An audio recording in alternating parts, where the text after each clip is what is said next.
episode 21, American Hammers TV.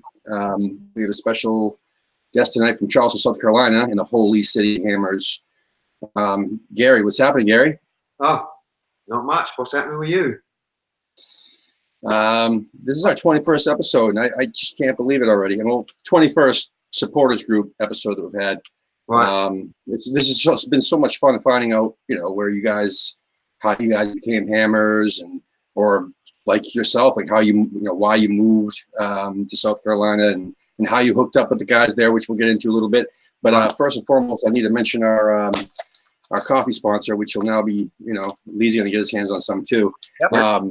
Strava Craft Coffee. This stuff is unreal, and I'm telling you right now, it's the links in the description. And first-time buyers get 15% off. They have a code on there. But beside that, if you follow them on social media, Strava Craft Coffee, the other day they had a one-day only 20% off sale, and they do that from time to time. They have coffee for pretty much everybody, but it's real premium stuff. And as you see, I drink this stuff pretty much every episode. So shout out to them. Thank you so much for another shipment of this stuff, because I ran out. So that's awesome. Also want to shout out to our guests on hopefully Monday. I didn't respond to me yet, but we had them for Monday, and then we switched them to Sunday, and we might put them back on Monday again, because I forgot it's Easter Sunday. So can't really do too much on Sunday. But Nick from Crossed Hammers, Lee, I got a couple of these for you too. Thanks, Nick. So yeah, Nick from Crossed Hammers is going to join us, and that'll be a blast. So I'm just going to have to keep the bleep button ready, and as he told me to, because he says he'll probably have sworn in more in that one episode than we'll have combined of all of our 21 episodes plus. So that said, my kids don't watch. Hey, can I say something very quickly before we start? Sure. Great conversation today with Robert Banks, who's written 4 books about supporting West Ham. The latest is An Irrational Hatred of Everything. A pretty perfect title for a book about supporting West Ham. 4 memoirs, basically, of his life supporting West Ham. We talked this afternoon, so if you check out the archive, our conversations on there. It was fantastic. He was great. Loves the club, knows a lot about it, has a great perspective. So just wanted to throw that out there. Yeah, I read the first 73 pages because there was a sample online of the one about Luton. That's the first one, yeah. An Irrational Hatred of Luton. It was awesome, and pretty much, he tapped into that during your episode today, because I get to watch that too. That was kind of fun. So props to Lee for putting out that episode today. And here we go, man. So how did you start supporting West Ham? Is it because of where you lived, or your family, or how did you become a Hammer there, Gary? Well, I mean, obviously because where I lived, but not, there were other people around me that supported Tottenham, Arsenal, whoever, I mean, that's, yeah. But I mean, I'm from East London, but I gradually grew into it from 7, West Ham was my team. West Ham was my team. But really from that's where I'm from. But I really started getting into it when I got to the age when I could start doing stuff on my own, But West Ham's been. I'm 57 now, so 50 years in West Ham. You've been through a lot, man. I've been through a lot. Yeah.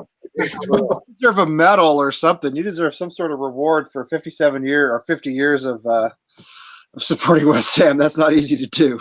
Yeah, well, but I'm still there, and I'm there every week, and even right now, that's what my life is. I live for West Ham. I work hard all week, and all I look forward to is getting down the pub on a Saturday to watch the game. So tell us how you ended up in Charleston, and then how you ended up hooking up with the guys you watch the matches with now. All right, so my life was West Ham. Literally, my life was West Ham. Every match home and away? Home and away, yeah. I lost my job. I got laid off. My company went into liquidation. I got laid off. I couldn't find another job. My mum lives over here, and she lives in Charlotte, North Carolina. So she'd wanted me to come over for a long time, and then once I lost my job and I was trying and trying, couldn't find another job. I'd lost my life because I couldn't go to West Ham anymore. That was my life. So I thought, well, if I'm going to go to my mum's, now's the time to try and do it. So that's what I did. And to be honest with you, I've regretted it every single day of my life since then. Because every weekend I watch the games on TV, I remember how good that was and what that was like, and I'm not going to get that back. Well, you wouldn't have. I mean, the Boleyn is gone anyway. Right. So I don't know if that tempers your regret a little bit, or if it makes it feel better or worse that you're not there. I don't know. It doesn't temper my regret. It doesn't matter whether you was in the Boleyn, wherever you was. It's being with the family, and you can't explain it to anyone because they haven't experienced it. It's an experience that you've got to experience yourself. Like my guys here, we've got to go over there. We was hoping this season to go over there for a game.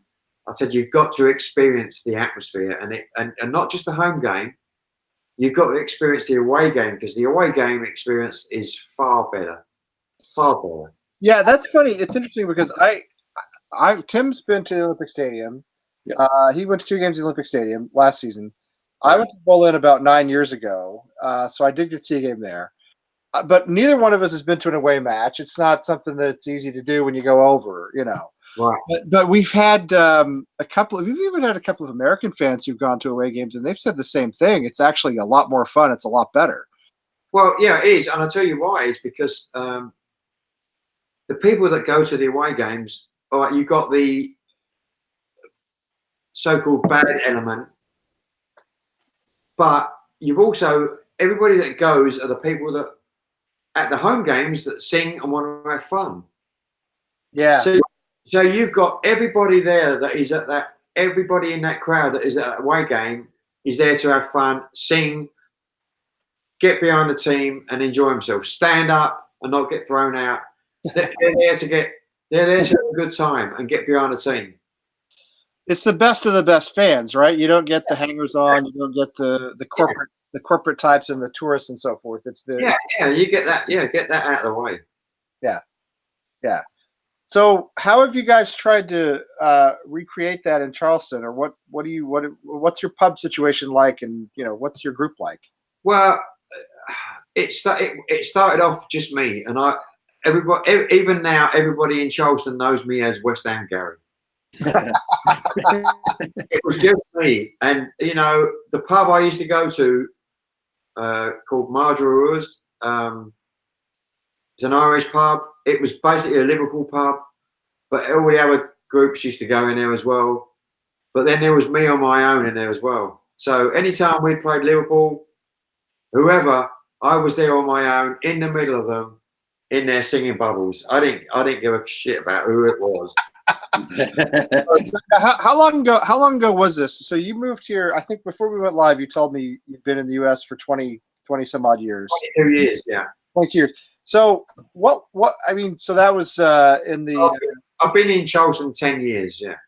So you came over and tried to watch Premier League football in the late 90s in the US, and that was hard to do, because I remember that was hard to do. Yeah, I came over in 96, yeah, and it was very, very, yeah, I mean, it was hard to find out what was going on anywhere, back then. Yeah. But whenever it came on, started coming on TV more regular, I was down the pub. That's the only place to watch it. And it's trying to get people to come down the pub. I mean, like, we've got a good group down here now, but there's only a base core of us of 4. And then another 2 that kind of a husband and wife that every other week hopefully turn up. But we've got 15, 20 people that have said they're West Ham fans, but we haven't seen them all season. Yeah. Now you guys just went down to went up to DC to watch with them. Now, do you guys down there get any visitors that are just in the area or like on vacation? We haven't. No, we haven't. Right now, we've got a. Well, I think they've gone now, but just now, we've had a British ship in dock. So I got drunk the other day. Spent a lot of money with a bunch of Englishmen coming to the pub, but we haven't had any tourists or anything like that coming. No, it's not. It's and unfortunately our pub that we used to go to has burnt down. So oh no. Yeah, it burnt down a couple of months ago, but we got an invitation from another pub. He wanted us to come to his pub to watch our games there. And so we're hoping that's going to be our pub. Yeah. You know, it's going to be West Ham pub, and he's told us we can do anything we want in that pub. So what was the experience like going up to DC? Because I guess there was another group that also ventured up as well. Weeks ago. DC and the Maryland. Yeah. That was it was great. It could have been better because we were so shit. Like shit. Yeah. That was for Everton, right? Yeah. Yeah. So that was the day of the big Premier League event in Boston that Tim and I went to, and it was humiliating. Yeah. Before the game even started, it was like you looked at that lineup and you thought, what the, you know? Yeah, exactly. Yeah. I'm gonna listen. I'm gonna when I'm at work and I'm around people, customers and stuff, I slow my speech down because I have to talk proper. But now, anytime I talk about West Ham, I'm trying not to say fuck, but every hour a word. It's hard not to, though. It's I know. It's hard not to. That's where I'm from. That's who I am, and it's hard not to do it. But the experience was great. I mean, I know Chaz was on there, and he said there was maybe 20 or whatever. There was a lot more than that there, but it was a great time. But because of the shit performance, before the game even started, we were down. You know, if we'd have won that game, oh yeah, that Tottenham pub would have had a lot more stickers stuck around everywhere. Yeah, no, seriously though, we had that event in Boston that we went to, and there was, I'm telling you, fans that probably weren't even from the area. We've never seen so many West Ham fans not in London, you know, together like that. And it was a shitty experience from when they announced the lineup. All of a sudden, the clouds just started coming over everybody, and everybody, you know, was in a piss poor mood, and then the game started, and it just didn't end. It was horrible, horrible, horrible, horrible, and everybody. I mean, we should have been having a great time together because it was the largest group together in Massachusetts for sure ever. Yeah. Of West Ham fans. So it could have been so much better, but just like you said down there, it kind of fucking ruined it, you know? I mean, the bubbles were burst before the game even fucking started. Yeah. Well, we never show on TV the kind of fans we are because we had nothing. We had no reason to sing. We had no reason to cheer. We had nothing positive happened at all ever in that match. So, you know, the worst thing about it was there was probably like 7 or 8 Everton fans in there running their mouths in there. And they were running their mouths. We were outnumbered like 7-1. We were outnumbered big time. Yeah, we were outnumbered. I mean, they were obnoxious, man. I didn't know Everton fans were so obnoxious. I mean, I would have expected it from Tottenham or maybe like Manchester United or one of the, you know, really sort of big clubs, but I didn't expect it from Everton. That was a surprise to me. Unpleasant surprise. Yeah, I mean, you sometimes I think, well, how comes there's so many Everton fans, or how comes there's so many? But then when you think about it, well, we're not nobody, you know what I mean? So but we've got numbers everywhere. Yeah, you know what happened to me?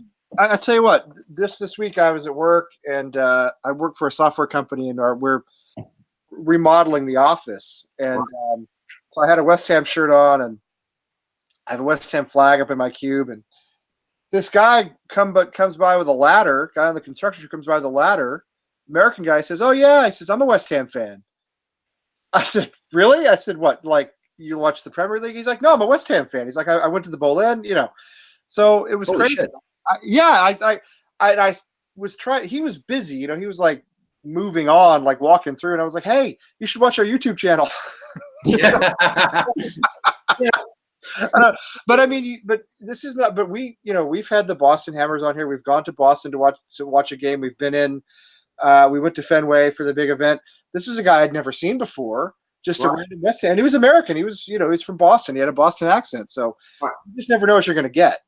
No, I know, because, you know, like I said, I was the only West Ham when I was West Ham Gary. And then, you know, this game had finished and one game. And I turn around and walking from the other side of onto the bar on the other side, getting ready to walk out, was two people wearing West Ham shirts. And I thought, what the fuck? Right. They've been in here, but they've been on the other side of the bar watching it. Yeah. Well, I went and spoke to them, and you know, and all of a sudden there's more coming. There's more coming, and then the last game. No, it was the FA Cup game against Man United, the last season at the Boleyn. We got one of our friends in there. He loves the game, but he doesn't support anyone. And Payet's free kick, and he come up and he said, yep. if Payet puts that in the net, if he scores from there, West Ham is my team. And to be fair to him, West Ham is his team. He's bought shirts. We don't see him every week. He made a huge mistake that day. He's going to regret that for the rest of his life. Yeah. Yeah, he's right. He's condemned himself. But anyway, no, that's a great story though. And yeah, obviously that is, yeah. That tremendous free kick, and we should have won that match too because you remember. Yeah. Remember Manchester United's goal. One of their players interfered with. Yeah, it did. Yeah, with the keeper. Yes, with the keeper, exactly. With I think it was Adrian, right? It was Adrian, yeah. Yeah. Came in and clattered him, and when they scored, so we should have won that one and gone on. But you got to remember, it's not interference. It's Man United, so it's not interference. It's okay. Well, it's okay for Man United. We saw it again last weekend, right? I mean, yeah. You know, three. Well, we'll get into this later, but 3 calls that went against us: the penalty, the first penalty, the Anderson's offside goal, which wasn't offside, and then Pogba giving a high boot to Snodgrass, kicking him in the head. Yeah, but we got to look at all this season. All of our good games have been against the top 6 teams. Yes. And how many of those games have we lost points at because of shit fucking referees? At least three. At a minimum, Liverpool, Manchester City with the bogus penalty, and Manchester United. And all of them would have been wins, not draws. Exactly. Because of those fucked up calls. Yeah. Well, the Man City. That's 9 points. Yeah. The Man City one would have been a 1 point. Right. But the other ones, the 3 points. It's crazy. 7 points. I'm hoping this VAR is going to help us out with the amount of shit that goes against us. I'm hoping that VAR is going to help us, but I'm hoping it will too. I feel the same way. I think it almost has to. You add 7 points to what we have this season, and we're in 7th place. We're in Europe. I mean, I don't think we're good enough to be in Europe. Don't get me wrong. We can't play against Cardiff and Huddersfield and Burnley and Bournemouth, etc. Yeah. But by the same token, we did play well enough to beat Liverpool, to draw at the Etihad, to beat Manchester United, particularly Manchester United. Right. Those are at a minimum 5 and probably 7 points we lost to referees and linesmen. Well, we're only 5 points out behind Leicester right now as it stands, and they're in 7th. So that's still, I mean, it's 6 games. It's still, I know it's not what we're aiming for. We're just trying to finish up as high as we possibly can so we don't have a shitty season, right? But if it happens, that means we can attract better players because we're now in Europe, right? So you kind of half want us to do Europe, no? Right. Well, I mean, I don't know what's going on there, but you've also got to take those points into consideration, put those back on the table, and give us those points. And then what about the points that we've lost against these shit teams? Oh yeah. You know what I mean? Seriously, that's our own fault, though. That's our own fault. I know it's our own fault. Yeah, it's our own fault. So why can we go out there and play like we do against the big teams and get nothing out of these small teams? Well, let me ask you this. Now, you've been watching West Ham for 50 years. Yeah. Hasn't it kind of always been this way? Yeah, it's always been that way. Always. I mean, manager to manager, player to player, era to era, like owners. It doesn't matter who is in the club, running the club. It's always why is that? Well, the best days of watching that game, watching West Ham, was back in Johnny Lyle and Ron Greenwood's days. Oh, I believe it. Yeah. We had good team. We had Johnny Lyle. I mean, when we had Cotty and McAvenny, oh my God, we had a good team there, and we was lucky not to finish in that top. Well, we was close to winning the league that year. Yeah, 85, 86. Yeah. Well, that seems to be. I mean, that's the season everybody looks back on as the greatest season West Ham have had, at least in the top flight. And I think West Ham won the second division in 1980-81 with virtually almost won every game. But I mean, outside of that, it does seem as though historically West Ham have always played well against the bigger clubs, always drop points against the smaller clubs, and there's nothing that ever changes that. I don't know what that is. Is that to do with the managers, with the people, the background staff? Because why can we get up mentality wise for the big teams, but we don't give a shit about the small teams? I don't understand that. It seems to be part of the West Ham way. I mean, it just seems to be part of almost like the culture of the club. Yeah, it's culture of the club, but there's something wrong there. There's a reason. So wrong. Yeah, it's very wrong. I mean, think if we had been, look at the points we've dropped this season: Watford, Burnley, Bournemouth, Brighton. Anything with a B seems to be bad for us. I don't know. Wolves are actually pretty good, but I mean, if you look at Palace, we had the draw against Palace that we probably should have won. I don't know, 21, 24 points maybe that we've dropped and we shouldn't have. Well, that's what I was just saying. Those points plus the points that we got robbed. Right. Look where we would be now. Well, I think we'd be in the top 6, right? Surely. Easy in the top 6. Yeah, absolutely. Yeah, I mean, it's that's what's so frustrating. It's frustrating that it never seems to change. It seems to be that way season after season. It doesn't matter whether we bring in a dud like Allardyce, or David Moyes, I suppose, or somebody who's dynamic like Pellegrini. It never matters. It's always the same. No, yeah, we're the same. I mean, don't get me wrong. I'm not going to go and dump West Ham tomorrow. No, I know. But it's frustrating. It's like, why? What you want to know why? Yeah, and with these Pellegrini teams, you can tell within the first 10 minutes how the game is going to go. Yeah. They come out and within 10 minutes, whether we're going to be competing in this one or not. And I feel as though, and I know we had like Huddersfield where we came from behind, but that's a relegation club they're in crisis. They're terrible. Yeah.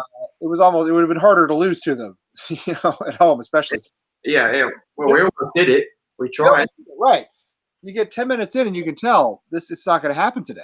And I don't understand, why that is, where that comes from. And I do. I think part of it this season has been Arnautovic. If you look at how we played on Saturday without him involved at all, not even on the bench, best performance in a couple of months.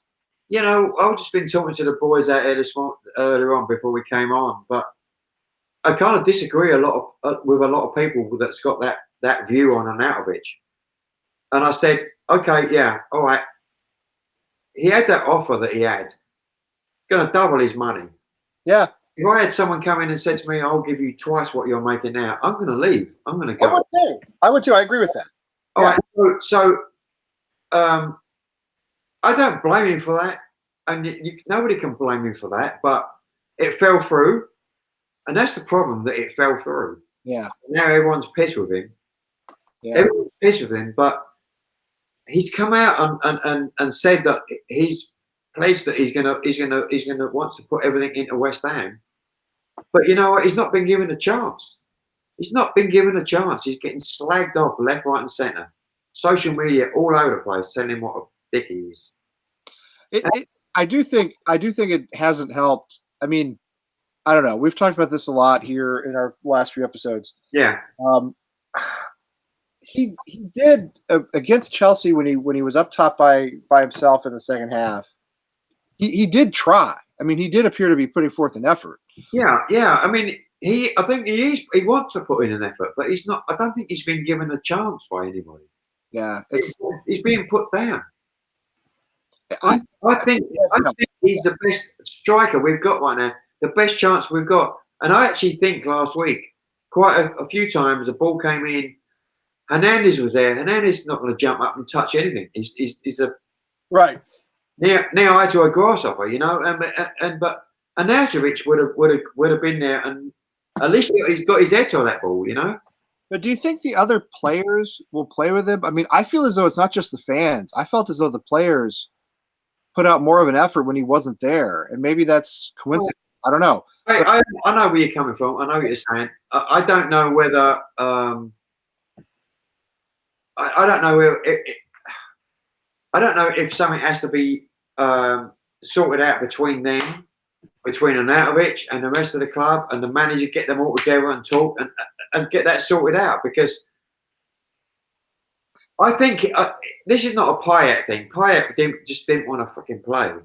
Yeah, well, he had. I mean, the rumor is that he had the family issue and he wanted to go back to France. And yeah, different story.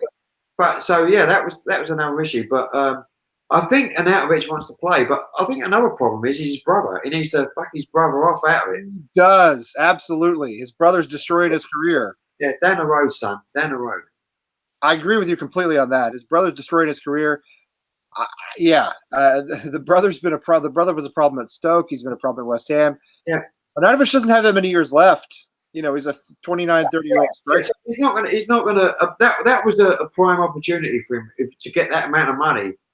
Okay, all right, it didn't work out. All right, so now he's got to stick where he is and give it all he's got. And I think he wants to do that, but I don't think he's being given a chance. He is the best striker we have, and there's no doubt about that. We've seen that, and we've all seen that in games previous to this shit happening. How good he was. We were all praising his name. Yes, of course we were. He saved us last season. Yeah. I think, anyway. And I think you've just got to give him a chance. I mean, all right, season's almost over. Get it sorted out at the end of the season before the next season starts. Get it sorted out. Yeah. I feel as though it's a place where Pellegrini has to step in and be a leader if he wants to keep. I think Pellegrini believes him. I think Pellegrini believes him. Well, he says he does, right? That's what he said. He came out and said he wants to, he wants to do his best for the club. I mean, he's been an advocate for it. I don't know why he didn't. I don't know why Arnie didn't play last week. I don't know what the situation was, but Pellegrini has been on his side basically. I wonder if he's been too much on his side. I don't know. I think I've only heard him. Well, I've only seen him talk about it after the fact that I think Pellegrini came out and started saying some stuff after he started seeing all the bad media and all that stuff talking about him. I think he was trying to assure West Ham fans that he does want to be here. Yeah. He's taken some measures. I mean, he's called a couple of people, like actually called them on the phone and out of a chest. Like he's called fans. I think we've heard stories about this. Because I think he does. I think honestly, from watching him previous to what happened, I think he loved it here. He loves it here. I hope so. I think the best case scenario is that the players sort themselves out with him and he stays and he's successful. I kind of don't see it happening, to be honest, but I certainly think he's going to be very difficult to replace. His skill, anyway, what he can actually do is going to be very difficult to replace. His skill and his physical, he'll hold that ball up. And once he holds that ball up, he'll even take him on and beat him. Yeah. I mean, he's not an Andy Carroll where he's going to hold that ball up and lay it off to someone else. He can do it himself. Yeah. No, it's true. I mean, I think his future with the club is very much in doubt. But I'm with you. If there were a best case scenario, it would be to get it sorted. I just don't know if it can happen at this point. It seems almost beyond repair with the fans and with the other players. But we don't know what's going on inside the changing room. I just don't know. Well, yeah, none of us do. We don't know what goes on there, but there's just. I do think that a lot of the social stuff, because these players see all this shit. Oh, they see it. You know, They see all this shit, and it affects them. I mean, it's going to affect you. If someone started talking that shit about me, I'm going to go looking for them. Mark Noble talked about it. You saw Mark Noble say he actually mentioned it a couple of weeks ago. Yeah. You know, the players, they get right on their phones after training or after a match. They want to see what people are saying. Yeah, yeah. You know, I talked about this a couple of weeks ago. I had to fly down to Florida last year for work, and I sat on the plane next to a guy who played in the NFL. Not a star; it was an lineman. You know, it was a good guy. Yeah. And I asked him. I said, you know, do players hear what fans say? Do they pay attention to what fans say? And he said, absolutely, they do. And it gets in their heads. You know. Well, back in the day, they didn't, because none of this stuff was around. Right. Right. Because it didn't. Yeah, it didn't exist. You couldn't. There was no Twitter to go out and blast somebody. Yeah, but now it's. I mean, everyone they see everything. They see everything. Yeah. But that's the way we've moved on. He's starting Saturday, so that's all that matters, really. Yeah. Chicharito has a ear issue. I don't know what that means, but he said he's doubtful with an ear issue. So I saw something on there today. Someone said, "Oh, he's got an ear issue," and then someone said, "Yeah, he can't even tell him to fuck off." So Artie's starting for sure. So that's a step in the right direction, I guess. The remainder of the season. We got no Nasri and no Lanzini, so I mean, we got no maestro in midfield. Now we're waiting on Wiltshire. He may start. Oh, surely he's not going to start. He hadn't played for months. How's he going to come out and play? I mean, he's not going to play 60 minutes, is he? Well, he's Pellegrini played is famous for surprising us. He's played a reserve game, and Pellegrini said he's either going to be involved this week or next week. And if we don't have any. If we've got Lanzini and Nasri out this week, we need someone in midfield. We ain't got. No, you're right. And Nasri, I like Nasri a lot. I've been disappointed by his health lately because I think I think Lanzini is not fully recovered from his injury. I don't think he's. No, I don't think. Not back to form. Let's put it that way. Right. Yeah. I think Nasri stepped in really effectively, but he's not been healthy the last, I don't know, 3 or 4 weeks. So, yeah, I'm not. As far as we're doing the midfield at this point, for a creative midfielder, I have no idea where we go for that. Yeah. Well, Nasri had been out for how long? He'd been out for so long, and then he came back. So, right. All right, he'd been keeping himself fit, training, whatever, but he hadn't been playing games. No, he hadn't. Yeah. So that's what's happened now. I think he's come in and started playing games, and he's realised he's not match fit. Absolutely, No. You can't stay match fit when you're not playing matches. Exactly. Train all you want, before we get, I want to talk about more club stuff. But tell me again where you guys go in Charleston. What the name of the place is? It's called our pub Margaroo is burnt down, so now the place we go to is Southern Roots. And it's in the same area as that where the Margaroo was. It's called a place called Park Circle. And do you guys? So do you all have it basically to yourselves, or are you sharing it with other clubs? I mean, we got invited there, so we go up there, and all of a sudden now we've got our West Ham flag hanging up there. And then the next week I go, and there's a Man United flag and an Arsenal flag hanging up. Yeah. And I said, "The fuck is this shit?" Yeah. You know, this shit's coming down. And I've spoken. Jason, the owner, is the one that messaged us, and he wanted to get a shirt. We bought him a shirt. He wanted a shirt, a West Ham shirt. We got him. Good. We got him one. So he wants West Ham, but he's obviously not going to turn down business either. So he's not going to tell these other people they can't come in there. Yeah, but he doesn't have to put their flags up, does he? I mean, I've already spoken to him about that, so we're working on it. He's told me that we can do anything we want, put anything in there as far as to make it a West Ham place. So that's what you're doing. So you take that sign behind you. You're taking in there, yeah. Yeah, that's going to go in there. This is going to be going in there, hanging on the wall. And if we take it on the road anywhere, we're going to take it down and take it. Nice. And we're also going to get in the middle of starting to design a new flag as well. So we'll have 2 different flags. So if nothing else, even if you have fans of other clubs coming into the pub, they're coming into your pub. It's not like you're sharing it. They're coming into your place. And see, I know all these people as well, and they all know me. I mean, I used to go, like I said, I used to stand in the middle of the Liverpool pub on my own. Right. Bubbles. So everyone knows me. When I've had a few beers and it's West Ham Day, I don't give a shit who you are or how many there are over here. I'm supporting my team, West Ham. Yeah, absolutely. And I've shared it with enough years with other people. I want my own place.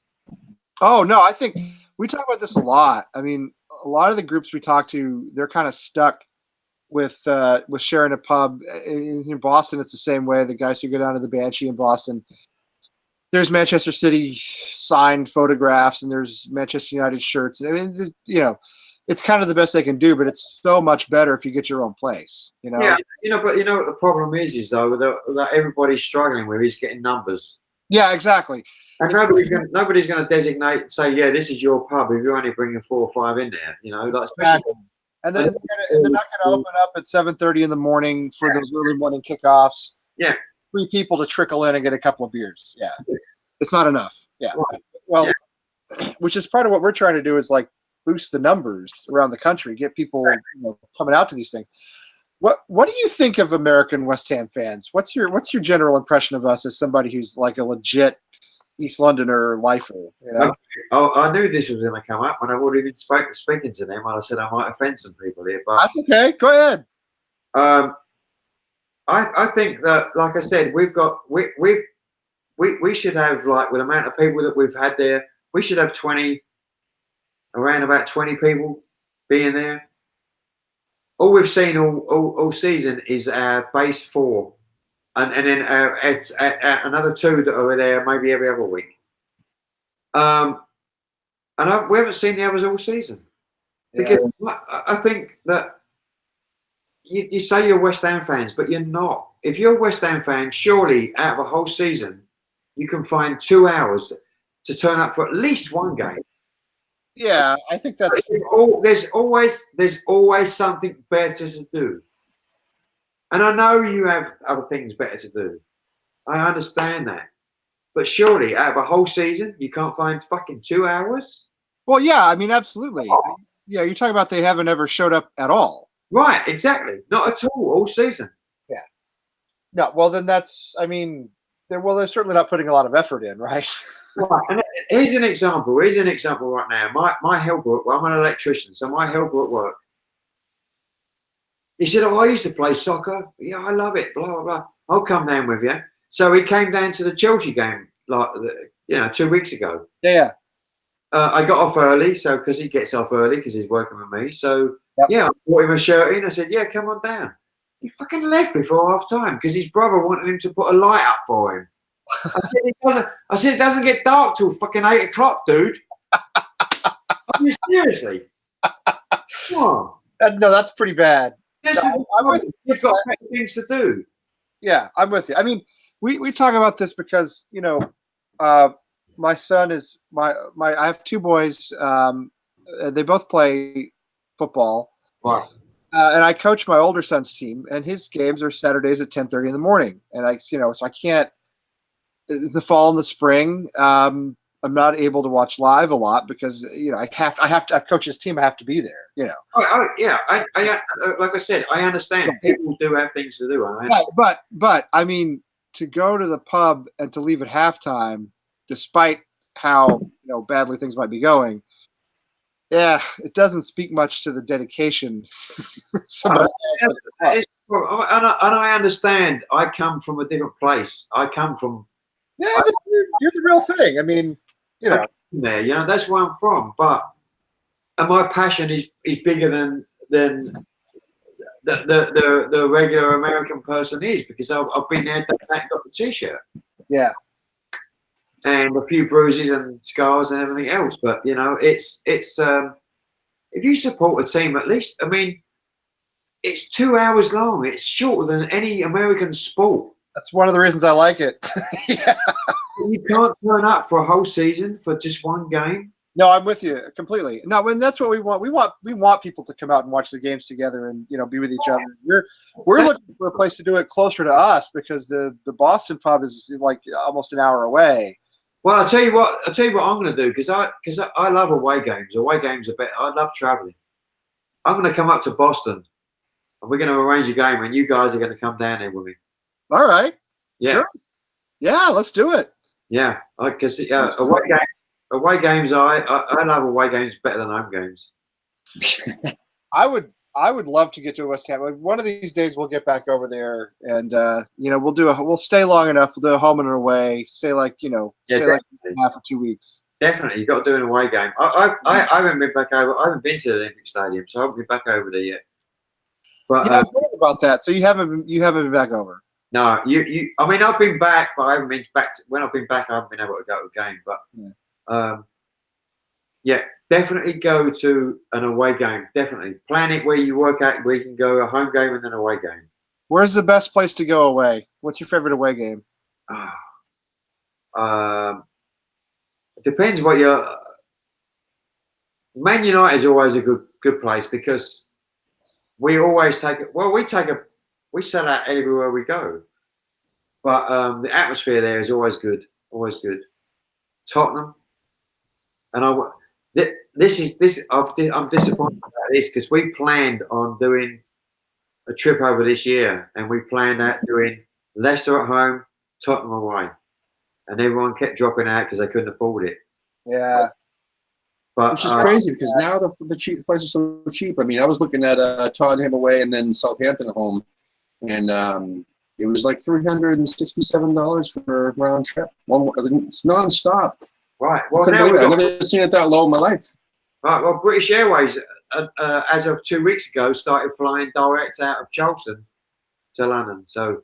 Oh shit! Wow. Nice. Very nice. Yeah, I mean, we're gonna do it. We'll get it. We'll do it. It just takes a little bit of planning and money, and working it out with the family and everything else. But no, look. I mean, we've been talking about this for a while, and I know. There's another thing where there's been talk about getting an American West Ham fan shindig get together here, but here in the States. Why? I don't see why we should do that when we should just get everybody from all the different groups and just see how many people we can get to go over there as a fucking British invasion, like an American invasion over there. Yeah, a whole plane. We might need a fleet of them. I'm saying, let's do it. That's more interesting to me, Yeah, like you said, make sure it's a home and away game, and we'll travel and Yeah. I mean, that'll give us some media attention, I'm sure. That's what I'm saying. Yes. Well, that's what we need. Just real quick. I know something's going on right now. That someone in Vegas is trying to organise this big get together, and there's been some shit going backwards and forwards between. Yep. And it's like, who is this guy that's doing this? Apparently no one knows who he is. Nobody can find him. He's been on the show, actually, believe it or not. Yeah, he's been on the show. Been on the show. He's actually from Canning Town, and he's been on the show. And he's a good guy. Is he? Yeah, he's a good dude. Yeah. When it first came out, I thought I want to go. I love an away game. 100%. But my problem is that he didn't ask for any help, and he's not really letting anybody help him, and he's trying to do it all himself, and that absolutely makes no sense. And he picked Vegas just because that's where he's from, but didn't really make a poll or anything about, hey, where does everybody want to go? And yeah. If you're going to go anywhere, to the way I think is that, and I haven't been there yet. If you're going to do that, you go out to New York with the New York City Hammers. They're the longest running group and the biggest group going there. You go up there. Yeah, we've had a couple of those guys on here, and I mean, certainly for us on the East Coast, and there are a lot of us on the East Coast, that it's an easier trip. I mean, I don't want to get into the back and forth about the Vegas thing. If I can go, I will. I'd like to go. Right. We don't know what it is yet, so when the details come out, we'll be able to make a better decision. Yeah. I mean, it's all sketchy right now. Everything is sketchy right now. I mean, it's just played out.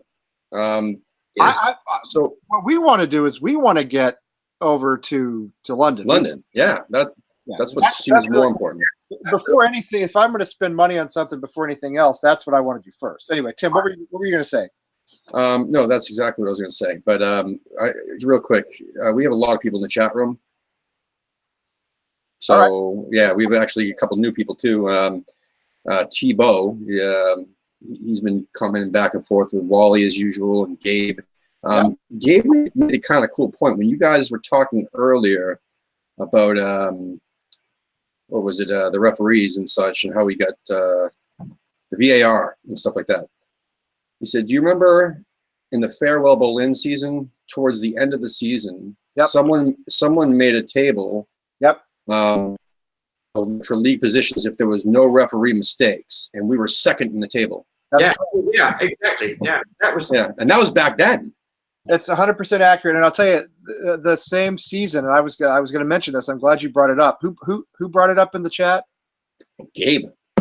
Gabe, my man, Gabe down in Austin, right? I think so. Yeah. Yeah.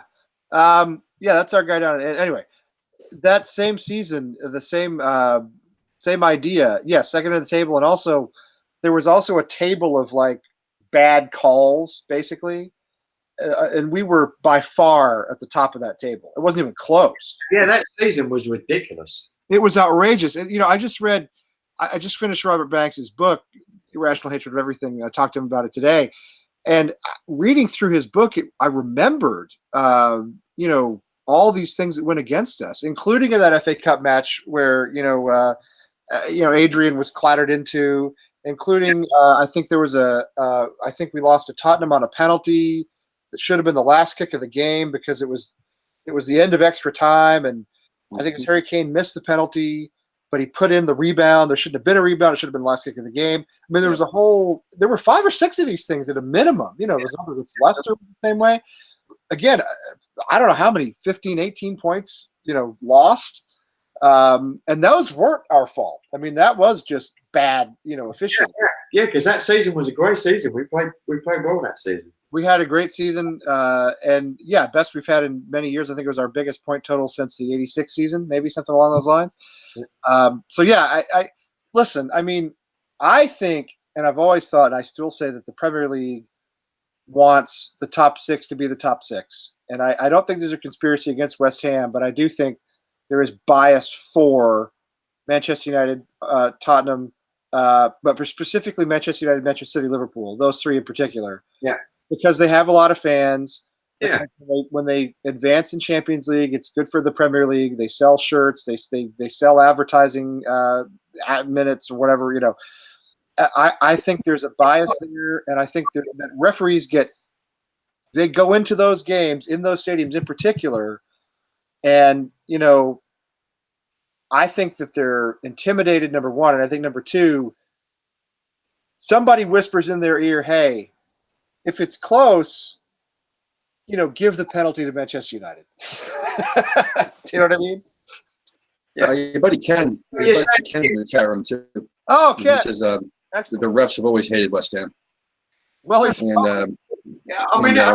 know it's hard to understand, and I also think, you're joking. Come on, really? But if you watch the game after game after game, it's it's like I think they really do. It's I mean, it seems that way. Yeah, I mean, look, everything goes against us. Everything goes against us. Yeah, well, I want to say hi to Ken, by the way. I'm glad Ken's with us. The thing about VAR, though, Pellegrini was asked in his most recent press conference too what he thinks about it, and the problem is we still don't know exactly what they're going to be looking for and how often they're going to look at different things, and if every single thing is going to get looked at and how much time that would take. You know what I mean? Like, we don't really know what the VAR is going to bring. Right. Yeah. And VAR is going to it's going to ruin the game from what it was. And you say, just let it. It's a game. Just let it go. It's a game. But you've got to do something. There's so many bad decisions and bad calls being made. You've got to do something. We need better training. I don't know. I mean, they look. These guys are professionals, and they've even had like spotlight documentaries on these guys, these top tier refs, and it's just amazing that they're such shit. How they can make so many mistakes, more than even most leagues. This is the premier fucking league. Well, look at the fucking Liverpool game. That their goal offside. He was a fucking almost 2 yards offside. The linesman was almost 2 yards behind the fucking line of play. Well, which was egregious. The thing that always makes me angriest is the penalty decisions, because there's no excuse with those. I mean, if you miss somebody being offside, if you miss like it was Milner was offside by 2 yards, Yeah, that's a bad job by the referee and a bad job by the linesman. yeah. That when the referee blows the whistle for a penalty that shouldn't be a penalty, that's a decision he makes. That's not missing something he should have seen. Right. That's saying in his mind, this is a pen. Look at what happened to us against Manchester City. Look at what happened to us with the first one against Manchester United. Just never penalties. I mean, I went on Twitter and social media after that match, and I saw source after source, and not West Ham fans, neutrals, fans of other clubs, people who had no stake in the game at all, saying never a penalty, never a penalty, never a penalty. We tweeted a lot of that stuff too when it came out. To me, that's where it's really the worst. Is when a referee says, "All right, I'm gonna give an advantage to the other club right here and now." It's almost, to me, it's he's either incompetent or he's under somebody's influence. And that's all there is to it. There's no other answer. Oh yeah, there's no other answer. Yeah. And again, Manchester City is the same way. That's a decision that the referee makes and says, "I'm going to affect this game right now." It's worse to me than missing an offside or something like that, which is bad. But it's even worse when he says, "This is my consciously. I'm gonna do this, and I know what's going to happen." Yeah. And I think, and you see that. I mean, you see it in Manchester in particular. It used to be obviously Manchester United. Now it's Manchester City too, because of big. They got the money now. Yeah. You see this over and over again. Old Trafford. I mean, the penalty record at Old Trafford over the years is staggering. How many Manchester United have had compared to opponents, and how there can be weeks and months go by when no opponent wins a penalty at Old Trafford in years. It's crazy. Yeah. It's impossible. There's just no way. It's like, I mean, the Man City game. It's like he must be thinking, well, I can't allow this to go on. It's fucking 0-0 against West Ham. I've got to let them fucking win this. That's exactly It's exactly what I'm saying. Yeah. And whether it's a referee's individual decision or incompetence, or whether the Premier League is having a quiet word and saying, "Hey, listen, again, if it's close, you give the penalty."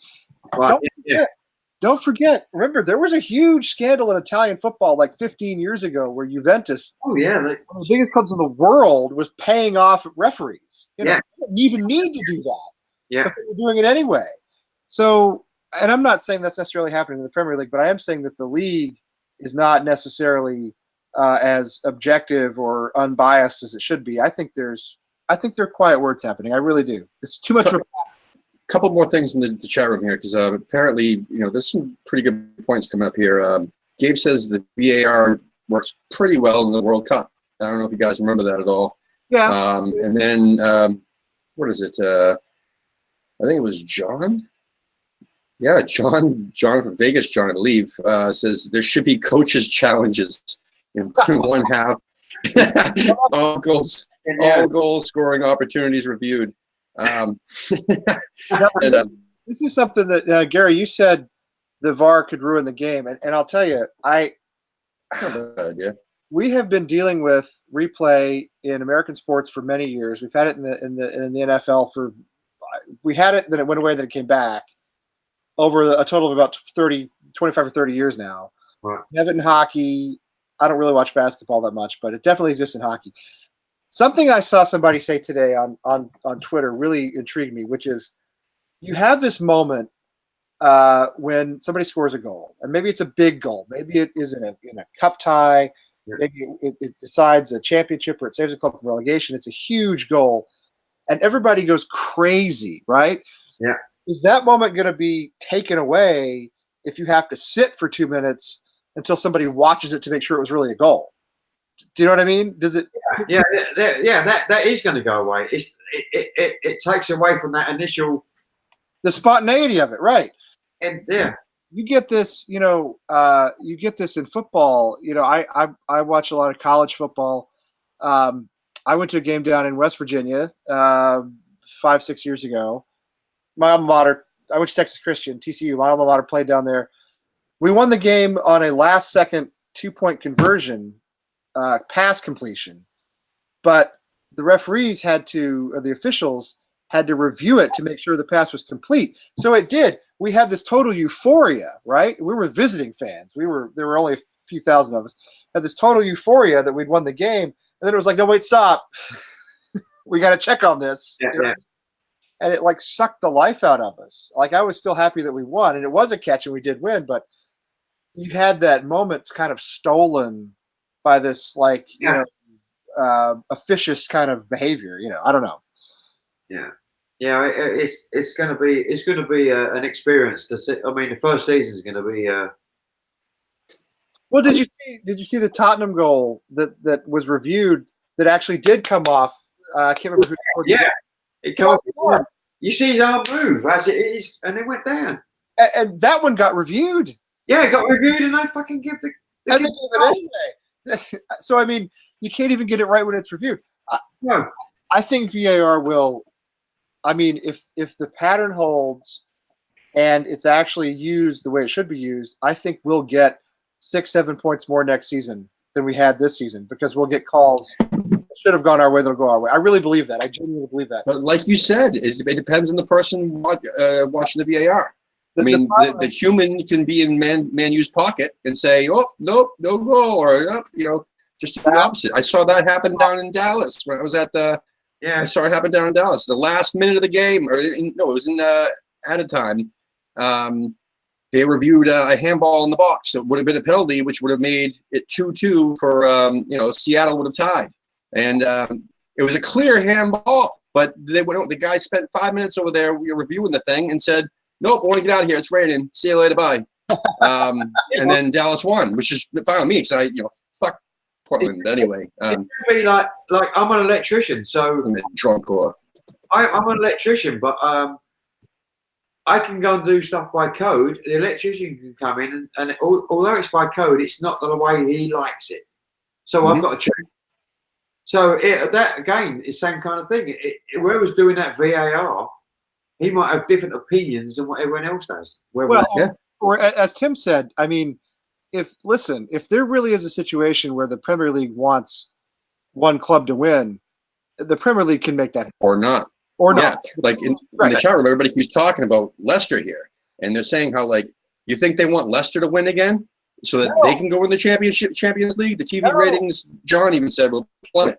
So yeah, they have a vested interest in taking the clubs with the most fans, which is kind of weird because we have a lot of fans. That's what's funny. Oh yeah, we do, but maybe not as many. We have the best fans. Well, we do have the best fans. There's no doubt about that. Yeah. But look, I mean, we pack a 60,000 seat stadium every week, right? Yeah, pretty much. And you go around. So I'm just saying, this West Ham are not a small club in terms of fan support, but we don't have that global TV draw that maybe like a Liverpool or Manchester United has. And if the Premier League, again, if the Premier League wants Manchester City to win and to keeping the title race alive at our expense, that's what's going to happen. Yeah, but that would change if we were in Europe regularly. We would end up getting the fan base to follow that if we were there every year. 22, right? And it is, because do we really want that? Well, I mean, that's the. You talked about it earlier today when you were asking Robert about if a billionaire oligarch came in and do we want so the owners of PSG, Paris Saint-Germain have said they want to buy an English club. There's rumors that they're talking about us. That's not going to happen now that it's come out in the press. It'll never happen. Anything that comes out in the British press will never happen anyway. Yeah. But I mean, is that on one hand, all of a sudden we're super competitive. We can buy any player we want.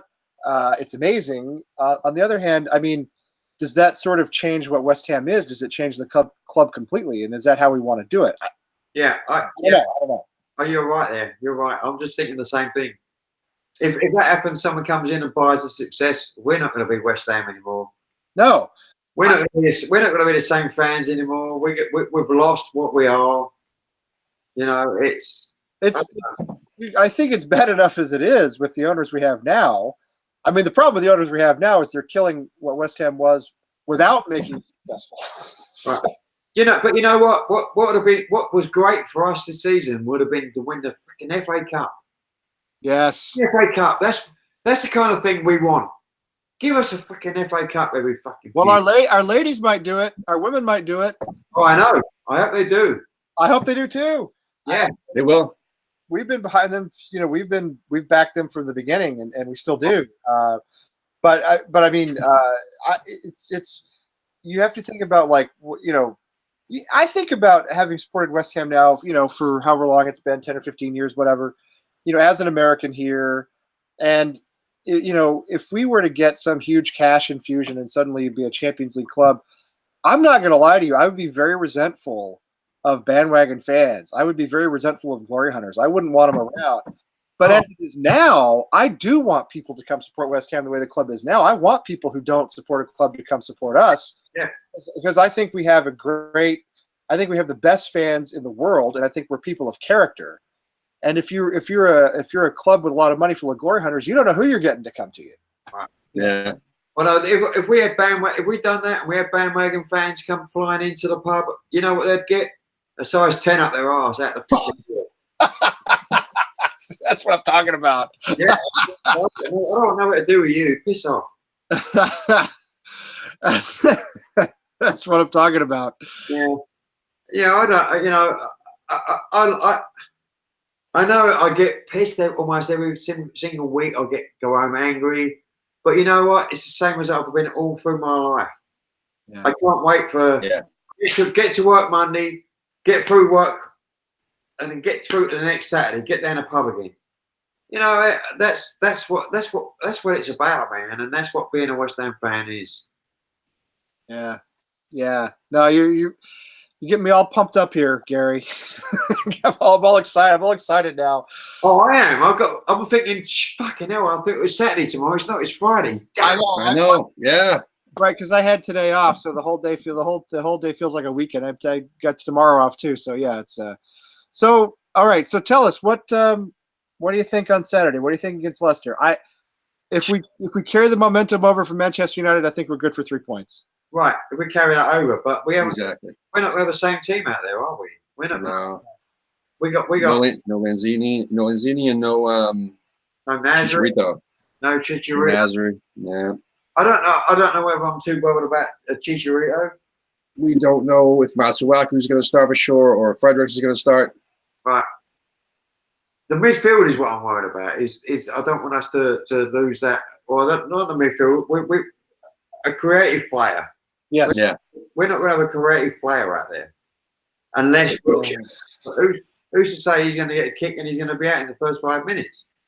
Yeah, no. It'll be Snodgrass and Antonio and Anderson most likely, right. And then Rice and Noble in the mid, and then I got to the stage where every week I say, "Oh yeah, we'll win that." So I'm not even going to say. I mean, you just don't know who's going to turn up.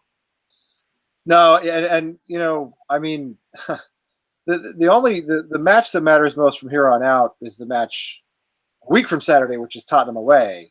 Right. If we really get 3 more points all season, let it be Tottenham away, right? I mean, everything else really doesn't matter. We're going to be the first team to beat Tottenham at their new stadium.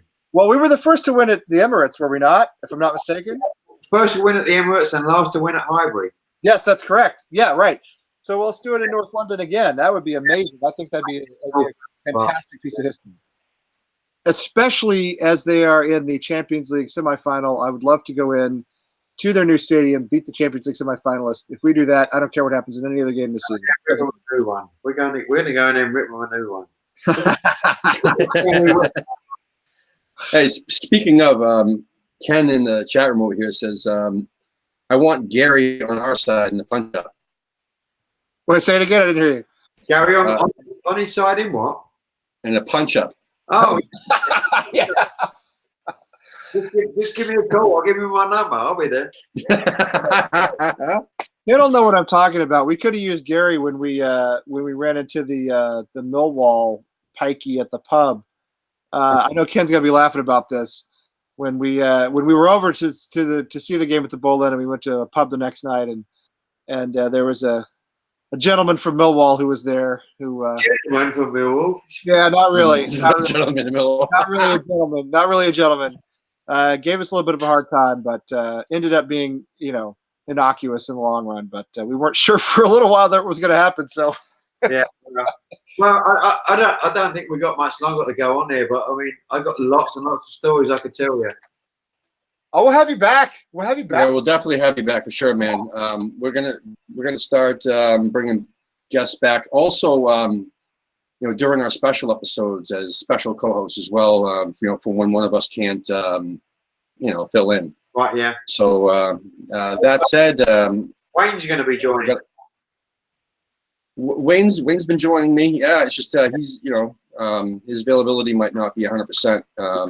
Once he gets back to regular work there, and so that said, I'm going to do a special what's it called match preview tomorrow at some point. I don't know the exact time, but it's going to be sometime between 12 and 2 Eastern time. I know I definitely have Kevin from Columbus coming in to do that with me, and there's two other people that asked that were previous guests of ours. Right. And we'll see if they can do it. Yeah. That'll be fun. If you want me in, send me a message. I might be around. Okay. Yeah, definitely. And there's another super special guest in the works that might be happening Monday, aside from Nick. So we'll talk about that. Even I don't know about this one. Monday? Correct. You don't. And you might not yet. Because I don't want to jinx it. So I really want this person to be on. We've been talking. We really want them on. But anyway, just want to thank Strava Craft Coffee again. Look at this. Look how much coffee I drink in a goddamn episode. So anyway, just comment. The link's in the description below. I got pissed like a motherfucker. And yeah. So listen, the chat room was blowing up off the chain tonight. I mean, seriously, like really bad. It was really great. I mean, we got a couple new people. A couple new names. I mean, John from Vegas was in there. We got Gabe. We had T. Bo. We had RJ Dobler. We had commenting on our stuff. Yeah, good to see him here. Yeah. RJ. We had Ken. We had Gabe and Wally. And listen, that's awesome. I love seeing it grow. It's growing slowly, but listen, the people that we have in there, they keep chatting it up, and I try to. You see me looking down a lot. I'm staring at the chat room. So. That's what's happening. Anyway, all those dudes on there, I want to meet every one of them at some point. Yeah, well, exactly, man. That's what we all want to do. We all want to do that. Yeah. Oh yeah. 100%. We'll definitely. And what was the other thing I was going to say? Oh, our next show is what, Monday? What's today? No, Sunday. We're doing one Sunday, right? Yeah, we got one on Sunday. We got Bayou, I think. Bayou. Yeah. All right. Yeah, we got Bayou Ironworks on Sunday, Easter Sunday. And most likely we'll have Nick on Monday, and maybe a super special guest along with that. That would be like a double whammy, man. I'm telling you, if I could pull this off, it would be 2 insane shows on the after. We have nothing scheduled on the 25th right now, but I'm going to work on that. We have San Diego on the 28th, and in May I already have Northern Colorado Irons, and what's the other one? Arizona Hammers? Someone from Arizona. Yeah. That'll be cool. Because we're trying. If you want to be on the show, get in touch with us. Seriously. American Hammer 3 on Twitter, because I'm bad at Twitter names. Or you can, we're on Facebook at American Hammers TV. We're at AmericanHammersTV@gmail.com. Or send us a message here on YouTube. Any place. If you want to be on, just let us know. We're blowing up on Instagram and Twitter, which is awesome. So please just keep coming. And also we have a Facebook page that we, it's pretty much the same thing that gets posted, but Lee also adds a lot of the Twitter commentary. So that's really cool, and does a lot of cool retweeting and commenting. So that's pretty cool. That said, Gary, we'll talk to you off the air in a minute, and talk to you about some future stuff. All righty? Sounds good. Come on, you irons. Go on, you irons.